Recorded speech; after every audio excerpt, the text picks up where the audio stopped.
All right, guys, let's try to do this. All right, guys, let's try to do this in one take. Producer Steve, bring up camera 3. Hello, everyone. Farmer Mike from Ophelia's Blue Vine Farm. I'm so excited because today I'm answering questions from the students at Johnson County Community College, a great program out there all about sustainability, all about farming. And let's get into the questions. And this is some general questions about soil building and also about specific to Ophelia's Blue Vine Farm. If you haven't, stop by our YouTube channel and subscribe. Ophelia's Blue Vine Farm on YouTube. We have well over 400 videos all dedicated to urban farming. First question, what made you choose the locations for the farm? Also, do you plan to expand even more? Okay, so I think what we're talking about are two different main growing locations, 2416 Vine or Vine Street, the urban farm, the greenhouses down there, and also possibly Edwardsville, Kansas. I personally, when I came to Kansas City, fell in love with Vine Street, and it has rich historical significance as far as jazz and as far as Black excellence. And really, Vine was a really historic moment in time for Kansas City because Blacks in the city really weren't able to really go outside of that area. And so within Vine, you could get anything that you ever wanted from movie theaters, and it was all Black owned, from movie theaters to gas stations, taxi stands, and things like that. And so I really wanted to tap into the history of Vine and its historical significance in what we were doing with this, with urban agriculture, as a theme and as a renaissance. And so I just fell in love with the space. At the time, there wasn't a lot of development in that particular space. So I was able really to get down there before we have all of this renaissance, this building and people coming back into the city, because people had left the city and now people are coming back into the city. And for us, it's a great point. It's a great distribution point. And so that's what you want to look for on a farm. You want to look for high traffic, and we don't have that right now. But in the future, as they build up, we will. So I would say that's one thing to consider in your space. You really want to make sure that you are in an area that has high traffic or have an insane amount of, spend the same amount of money on advertising. So you'd have to do some marketing through social and maybe some ads and maybe some TV. And I would say probably like 30%, like 20-30% of your budget, without being in a great location. So that's primarily why we're on Vine, because I wanted to do something different, and it would be really nothing to do what I'm doing in the city, but because people in the city don't have the experience of urban farms and don't see the diversity of plants and don't really know how things grows. It's something different and it's something magical. And so we keep this location. We're never we wouldn't sell it. I don't think I would sell it if someone came and gave me $10 million. Really that's not what, it's not about the money. The dream can't be bought. And so if you're like me, you're doing this because you're passionate about it, and that will pay off in the long run. As far as Edwardsville, Kansas, I hooked up with a Farmer Bob, and learned the story of Edwardsville, Kansas, and Junius Groves, and a lot of history attached to that land and attached to him in general. We were working on a documentary with PBS, really highlighting what he was able to do and what he was able to accomplish. Junius Groves was a slave, got his freedom, and moved to Edwardsville, Kansas, had held up to 2,000 acres, and he found out how to grow more potatoes per acre than anyone in the United States. And so it's a phenomenal story. I think one of the lost stories of American history, Junius Groves. And so we're farming in that land, and it has a great connection to history. And if you're like me, history kind of means something to you. And so we want to tap into that. You'll find that people really want to hear about you and really want to hear about your story. And so those are two areas that we grow that have so much history significance to them that it really pushes us forward. And we can also, as far as like marketing, we're going to tie into that experience as well. So it's a little bit different because it's Vine Street honey. It's a little bit different because it's grown in the soil, once farmed by Junius Groves, the potato king of the world. So we do look to expand out further in different areas. And in the city, we don't have the land access, and the quality of the soil wouldn't be isn't as good as further out, where the land has been used for a very long time, strictly for agricultural purposes. And then you aren't dealing with a lot of other social issues as well. So, but we know that everything coming back to Vine is going to be really important moving forward, as far as like demonstrating, and as far as the educational component and distribution component. So we're really anywhere within 23, 24 stores, anywhere within the city within less than 45 minutes. And so that's what you want. You want great distribution. When I was working on the documentary, they showed me a piece of paper, and it was land, some parcels that Junius Grove learned, and I think they were 2 80-acre parcels. And I looked at the map, and you can see you saw the river, the Kansas River went through it. So great for him, great distribution point, great source of water. And looking at that, we learned so much from our history and location, very important. Looking at the space and making sure that it's a appropriate space for you to grow in. Next question. I'm curious whether an emphasis on herbs was the plan all along, or if you pivoted after the initial startup. Also, I realize it is not the most important thing, but I'm curious if the business is profitable, and if so, for how long. So I'll start with the first part, emphasis on herbs. And when I look back on that, I bought the area on Vine because we wanted to do a vineyard originally. And so we pivoted at some point. I don't think I could get a lot of people to really they couldn't buy into that concept, the idea, but we were already doing a market, and we were already growing produce on different lots in the city, And so we just pivoted in that sense because it just helped people kind of realize what we want to do. And also, it was great because instead of just having one harvest a year, we had multiple harvests. And so we still grow grapes at Ophelia. So we have 15, 20 different types of rare, mainly American variety of grapes on the outside, and a few actually on the inside, doing dual purpose things, providing us food beautification, and like a natural shade cloth, keeping the temperature inside the greenhouse cooler.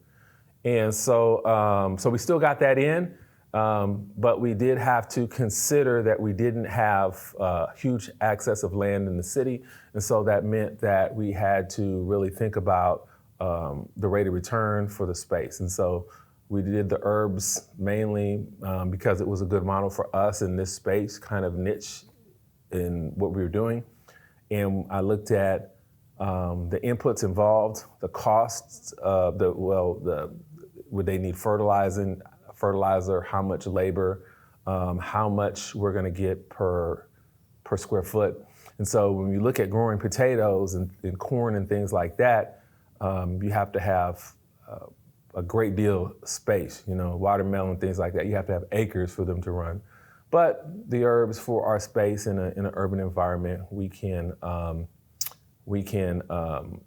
sell those by the ounce as opposed to by the pound, and we can make it work with not a lot of water, not a lot of fertilizer, very little, or if any. We haven't sprayed anything as far as like pesticides, fungicides, or anything like that.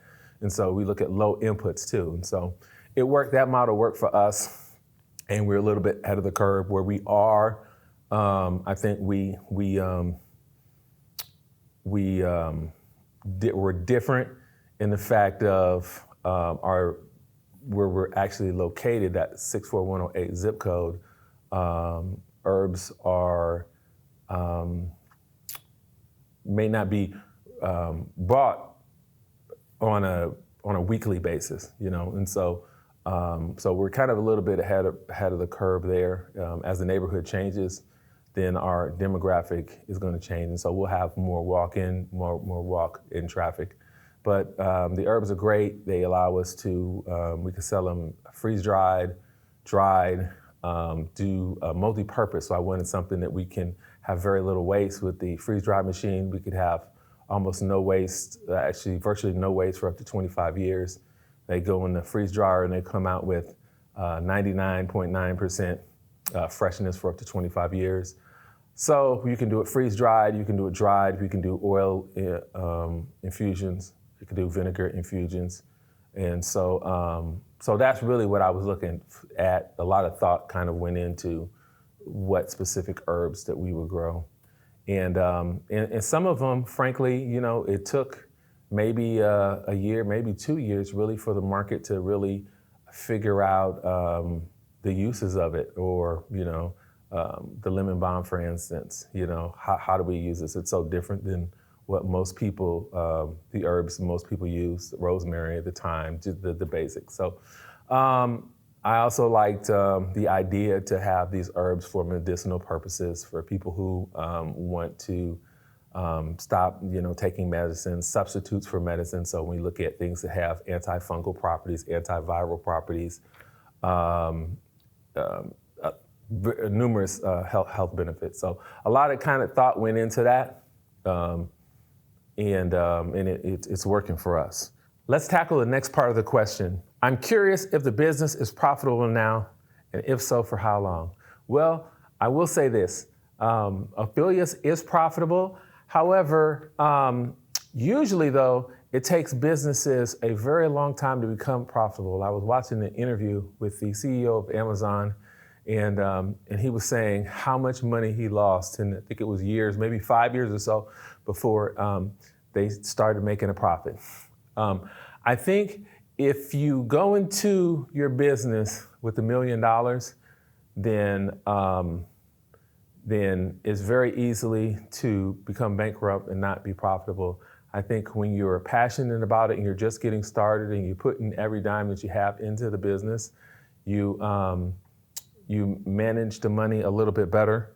And you guys are all students, and it's all about sustainability in the program. And so if you live life with that motto and you're always looking to be more sustainable, reducing, recycling, reusing, less waste, utilizing people in the community, you'll keep your inputs low. And so we started off by purchasing the land and then building, and that gave us a lot of freedom because we don't have to pay rent in a greenhouse. And so that was the first strategic thing that we did to help us become more sustainable.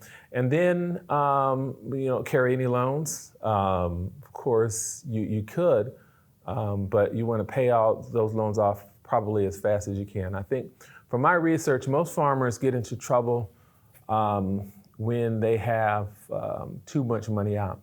And so for us, we have little bit, I think a little bit better motto.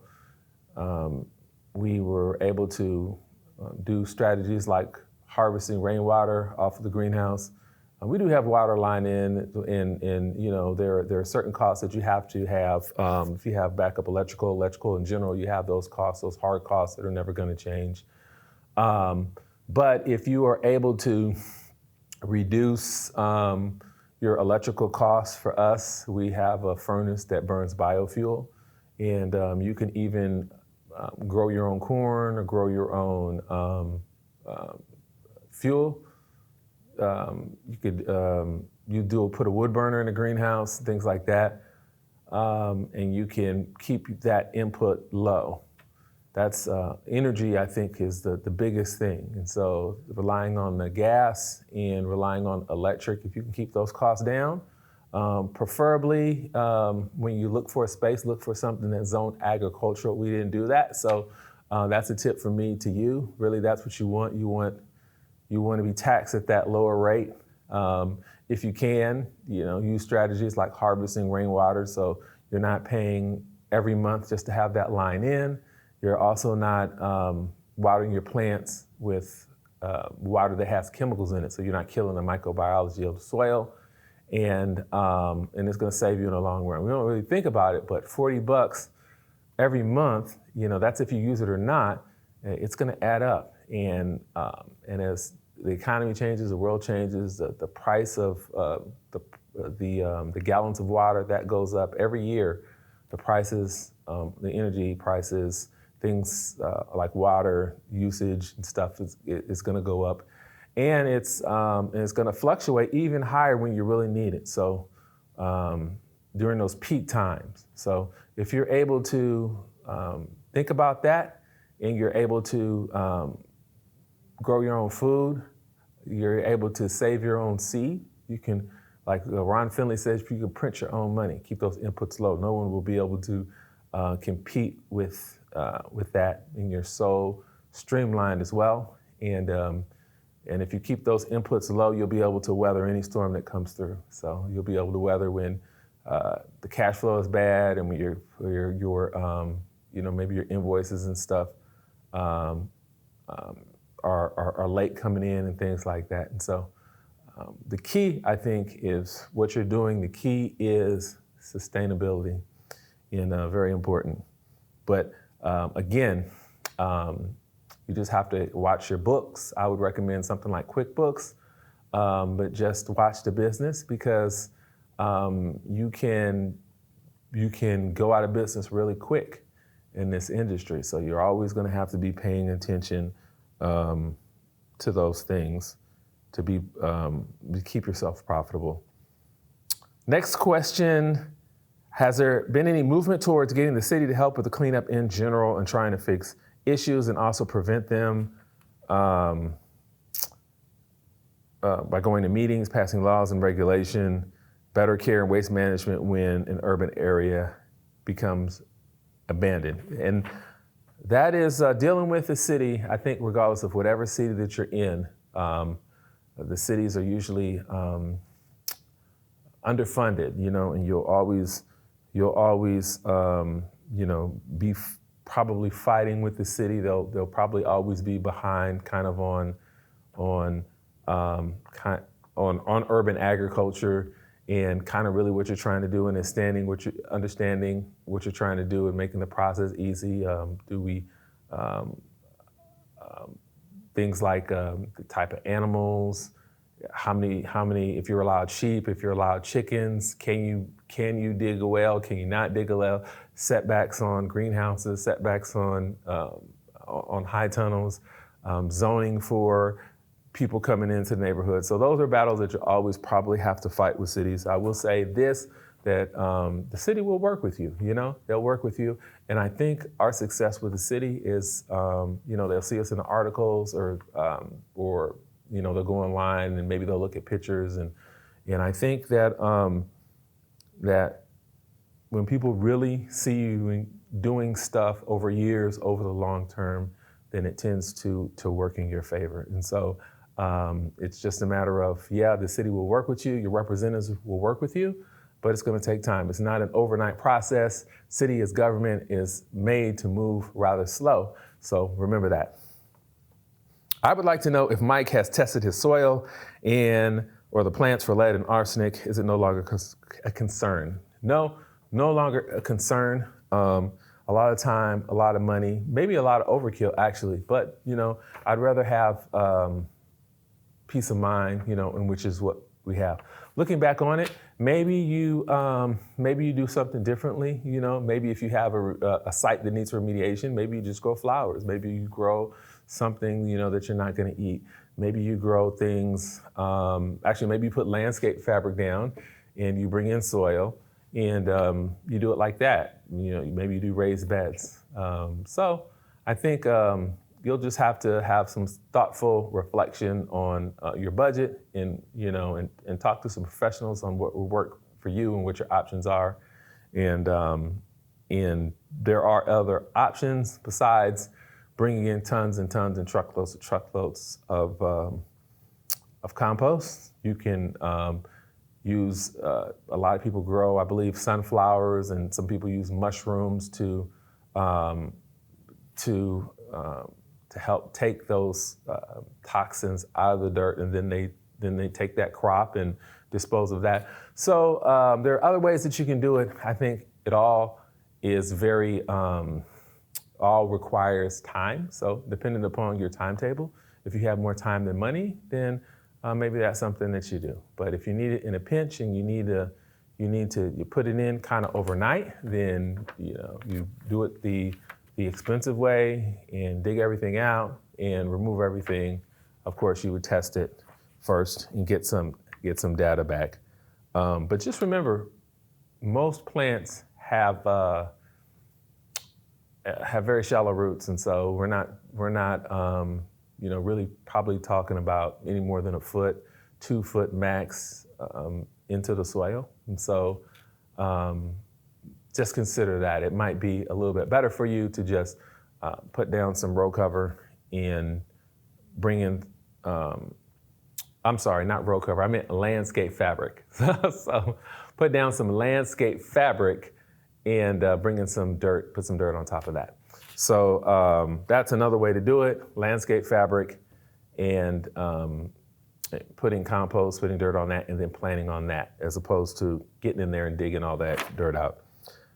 And if I had to do it all over again, is there anything I would change in a process that can be better done?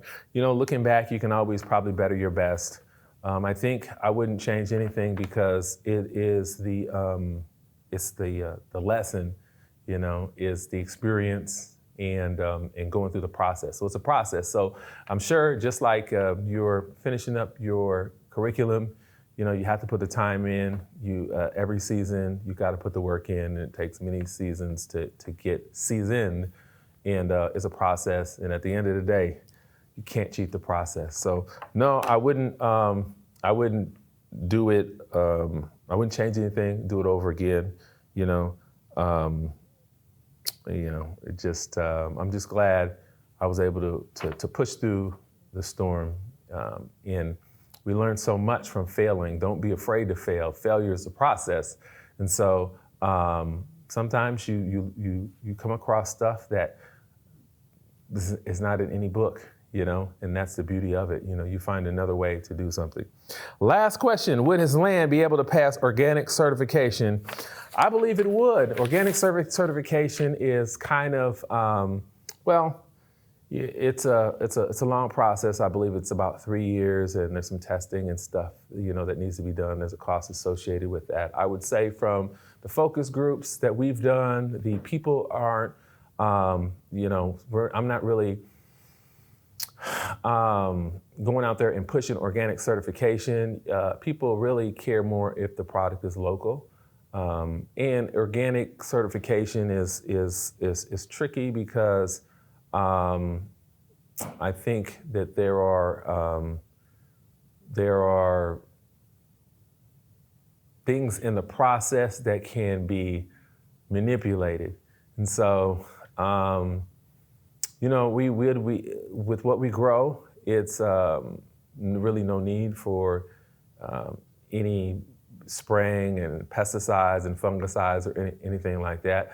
But I think if you do a lot of intercropping and if you have a balanced system of nature, then it works out and you don't really need to do that. And so, but it's not going to look perfect. It's not going to be perfect. And you will have bug pressure, you will have disease pressure, but you can prevent that by some good spacing, some good airflow, good crop rotation, and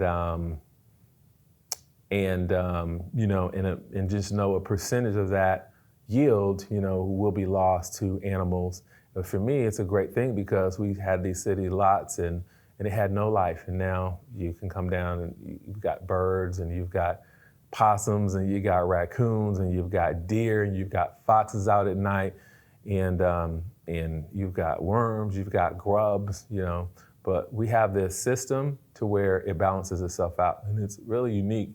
When you sit outside, and you see a bird swoop down, and pick up something and fly off. The other day, I actually was outside looking in one of the trees, and a hawk had a squirrel. And I felt so sorry for the squirrel. And I was trying to shoo it away and looking for something to throw and get off that squirrel, let that squirrel go. And it flew away. But that's that cycle of nature. And when you have a balanced cycle of nature, then it tends to work out for you. And I don't know if anyone's ever told you that. And I don't know if that's in any other book, but I've seen it with my own 4 eyes.